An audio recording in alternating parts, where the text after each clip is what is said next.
2022'nin sonuna gelip 2023 yılına yaklaşmışken 6 yılını dolduran iPhone 7 Plus'ı artık neden önermiyorum? Bu videoda detaylı bir şekilde bakacağız. Ayrıca iPhone 7 ve iPhone 8 gibi cihazların da güncel testlerini yapmıştık. Onları da kanalda bulabilirsiniz. iPhone 7'yi de 8'i de şu an için fiyatlarına oranla halen önerdiğimi de söyleyebilirim. iPhone 7 Plus belli başlı noktalarda bizi ciddi anlamda üzebiliyor. Bana destek vermek, 2022 yılında kullanmak serisinin de devamı için videoyu beğenmeyi ve abone olmayı da unutmayın. İsterseniz ilk olarak tasarımla başlayalım. İnceleme bölümünden sonra 7 Plus'ı artık neden önermiyorum? Tüm artı ve eksileriyle değerlendirme bölümünde konuşacağız. Tasarım noktasında iPhone 7 Plus çıktığı dönemin şartlarına göre güzel bir tasarımla geliyor. Malzeme yapısı olarak da telefonumuz tamamıyla alüminyum, yani metal bir yapıya sahip. Elde tutuş hissiyatı olarak da gayet başarılı diyebilirim. Yani günümüz amiral gemisi cihazlarından da kasa kalitesi olarak neredeyse hiçbir farkı bulunmuyor.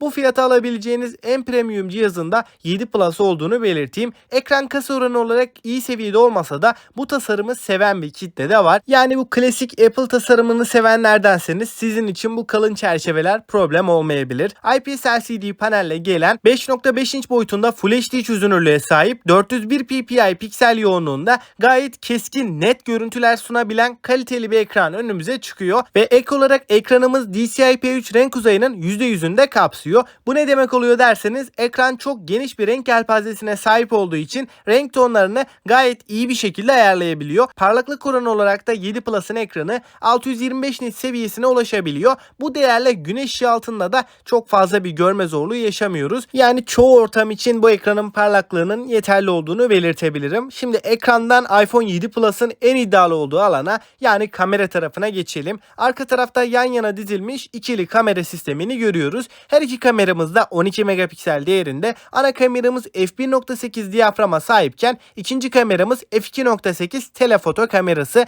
7 Plus'ın ana kamerasında optik imaj sabitleyici ve 2x optik zoom özelliği de bulunuyor. Bu sayede kayıpsız bir şekilde zoom yapabilirken optik imaj sabitleyici ile birlikte de hem fotoğraflar hem de video konusunda bize gerçekten önemli bir avantaj sağlıyor. Fotoğraf çekim kalitesi olarak gördüğünüz gibi renkler açısından gayet doğal bir şekilde önümüze çıktığını belirteyim. Çözünürlük ve kontrast oranında 2022 yılı içinde güncel akıllı telefon standartlarını yakaladığını belirtebilirim. 7 Plus'ın en büyük eksisi düşük ışıkta ortaya çıkıyor. Burada herhangi bir gece modu veya yapay zeka desteği bulunmadığından düşük ışıklı ortamlarda verdiği performans bizi biraz üzebiliyor. Video tarafında ise 4K'da 30 kare çekimler yapabiliyoruz ve bu çekimlerde OIS desteğiyle beraber titremeler oldukça aza indirgeniyor. Yani videolardaki kalite, profesyonele yakınlık düzeyi bu sayede çok daha artıyor diyebilirim. Bu telefonu alıp güzel çekimler yapabilmeniz kesinlikle mümkün. Ön tarafta da Full HD 30 kare çekimler yapabilen 7 megapiksellik iSight kameramız bulunuyor. Donanım tarafına baktığımız zaman Apple'ın eskimeyen işlemcilerinden Apple A10 Fusion işlemcisini 7 Plus'ta görebilirken 3 GB RAM, 32'den 256 GB'a kadar depolama alanlarımız bulunuyor. Bana soracak olursanız bu telefon için en ideal depolama alanı 128 GB diyebilirim. Bu modeli aldığınız zaman hem önündeki akıcılık hem de telefonun genel kullanımı daha iyi bir seviyeye geliyor. PUBG'de tüm güncellemeleri yapmış olmamıza rağmen HDR grafiklerde yüksek kare desteğimiz bulunuyor. Yani 30 karede bu cihazda en yüksek grafiklerden birinde oynayabiliyoruz. Grafikleri düşürdüğümüz zaman da 45 FPS desteğimiz bulunuyor. Açıkçası hangi grafik ayarında oynarsanız oynayın herhangi bir FPS düşüşü veya uzun süreler oynadığımızda performans kaybı yaşamıyoruz. Telefon kesinlikle ısınıyor, ancak bu da 6 yıllık bir cihaz olduğunu düşündüğümüzde gayet normal. Burada 7'ye oranla ekstradan 1 GB RAM'imiz daha bulunuyor. Bu sayede uygulama açılışları, arka plandaki verileri tutma süresi daha yüksek diyebilirim. Menüde de uygulamaları kullanırken de bir yavaşlama problemiyle karşılaşmıyoruz. Ancak batarya kısmına baktığımız zaman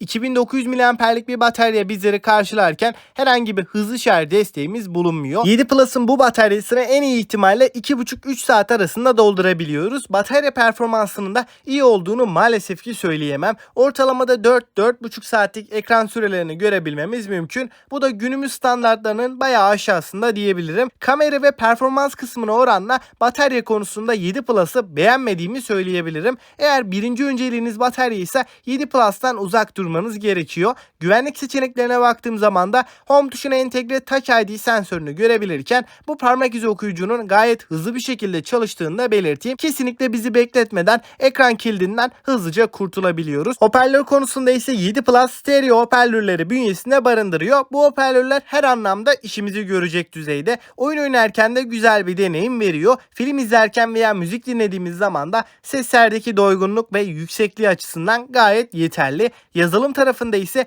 iOS 10 ile duyurulan 7 Plus şu anda iOS 15 sürümünde stabil ve performanslı bir şekilde çalışıyor. Gelen güncellemeleri eğer pil sağlığınız iyi seviyede ise kesinlikle olumsuz yönde etkilemediğini belirteyim. Evet dostlar, inceleme bölümünde de gördüğümüz gibi hem ekran tarafında hem performans olarak bunun dışında kamera tarafında da halen idare edebilecek yeterli bir performansa sahip. Şu anda baktığım zaman ikinci eldeki fiyatıyla ortalama 5000 TL bandında 7 Plus'ın 32 GB'lık versiyonunu bulabiliyoruz. 128 GB'a çıktığımız zaman da bu fiyatlar 6000 TL'ye kadar çıkabiliyor. 2016 yılında çıkmış ve artık güncelleme desteğinin kesilmiş olduğu bir iPhone'a bu paraları vermek hiç mantıklı değil. Eğer bütçem kısıtlı ama yine de bir iPhone almak istiyorum diyorsanız kesinlikle iPhone 8'e bakmanızı öneririm. iPhone 8 hem performans yönünde hem de kamera tarafında 7 Plus'tan başarılı. iPhone 7 Plus'ta A10 Fusion işlemcisi bulunurken iPhone 8 tarafına geldiğimizde A11 Bionic'i görebiliyoruz. Bionic işlemcinin kullanılması gerçekten önemli. Çünkü burada yapay zeka destekli bir işlemci olduğundan dolayı hem verimlilik konusunda hem de kamera yetenekleri tarafında yazılımsal geliştirmelerle iPhone 8 7 Plus'ın önünde. Tabii ki aradaki işlemci farkını yalnızca kamera ve performans olarak düşünmemek gerek. Batarya anlamında da verimlilik arttıkça batarya performansımız da aynı ölçüde artıyor.